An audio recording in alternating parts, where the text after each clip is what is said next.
Θα επιστρέψουμε και τη Μαρία Βούσουλα και η εικόνα πίσω σου, Μαρία, είναι ενδεικτική του χάους που επικρατεί ακόμα και στην πόλη του Βόλου, με τις ουρές που σχηματίζουν οι άνθρωποι για να προμηθευτούν νερό, τρόφιμα.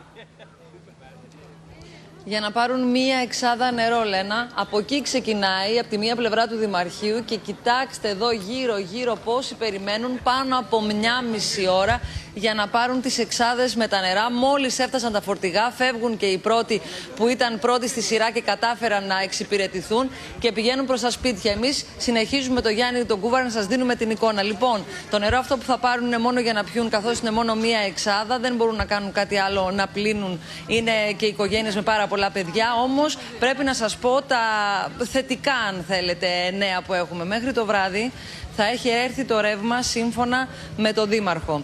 Ωστόσο, υπάρχει πολύ μεγάλο πρόβλημα, Μαρία, με την υδροδότηση. Μέχρι το βράδυ θα αποκατασταθεί η ηλεκτροδότηση σε ολόκληρο το Βόλο ή σε κάποιες περιοχές? Ο προγραμματισμός που έχει γίνει είναι για ολόκληρο το Βόλο. Τώρα, αν μείνουν κάποιες περιοχές εκτός, αυτό θα το δούμε στην πορεία. Θα γινόταν νωρίτερα, είπε ο Δήμαρχος, η ηλεκτροδότηση. Όμως θα πάει μετά το βράδυ κατά τις 8. Όσον αφορά στο κομμάτι της υδροδότησης, εκεί υπάρχει πολύ μεγάλο πρόβλημα, λένε, γιατί έχουν καταστραφεί τα πάντα. Όμως, μέσα στην ημέρα, από τις 6 το απόγευμα και μετά, για κάποιες ώρες θα έχουν νερό οι περιοχές από γεωτρήσεις. Από εκεί θα παίρνουν το νερό. Θα ανοίγουν για 3 ώρες μέσα στη μέρα. Τώρα οι ώρες αυτές θα αλλάζουν, δεν θα είναι ίδιες.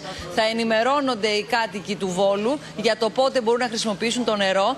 Δεν θα είναι πόσιμο στην αρχή, θα το καταλάβουν και οι ίδιοι, καθώς θα βλέπουν το χρώμα του. Αν είναι καφέ, θα το αφήσουν λίγο να τρέξει για να μπορούν να δουν πότε μπορούν να μαγειρέψουν με αυτό. Όμως το πότε θα αποκατασταθεί για πάντα το νερό δεν το ξέρουμε. Η βλάβη που υπάρχει στην υδροδότηση μπορεί να πάρει αρκετό χρονικό διάστημα. Τώρα με γεωτρήσεις υπάρχουν προβλήματα στις πηγές και γι' αυτό δεν μπορεί να δοθεί τίποτα. Βλέπετε το Δήμαρχο στα πλάνα σας, έχει κατέβει και βάζει εκείνο τον κόσμο σε μια σειρά για να μπορέσουν να πάρουν το νερό και να εξυπηρετηθούν όλοι. Να σου πω, Λένα, ότι ο καιρός σήμερα ήταν πάρα πολύ καλός. Τι εννοώ? Είχαμε με ένα ψηλόβροχο, δεν είχαμε έντονα φαινόμενα. Παρόλα αυτά, είχαμε πολύ μεγάλο όγκο νερού που κατέβηκε από το Πήλιο και δρόμοι που είχαν καθαριστεί. Όπως ο δρόμος εδώ στο λιμάνι, πλημμύρισε και πάλι, με αποτέλεσμα να διακοπεί η κυκλοφορία και να ξεκινούν τα μηχανήματα έργου, να σπάνε πεζοδρόμια για να διώξουν το νερό προς τη θάλασσα, για να διώξουν το νερό προς τα κάτω, να φύγει, να πέσει η στάθμη του για να μπορέσουν να κυκλοφορήσουν κανονικά. Υπάρχουν τεράστια προβλήματα στο παλιό λιμεναρχείο από πίσω, με τους ανθρώπους που πραγματικά εκλιπαρούν για βοήθεια. Νωρίτερα στην ερώτησή μας, στη συνέντευξη που έδωσε ο Δήμαρχος, ο κύριος Μπέος, για το τι θα γίνει με αυτούς τους ανθρώπους, μας είπαν ότι πήραν κάποια νερά και τρόφιμα, θα δουν πώς μπορούν να το χειριστούν τις επόμενες ώρες.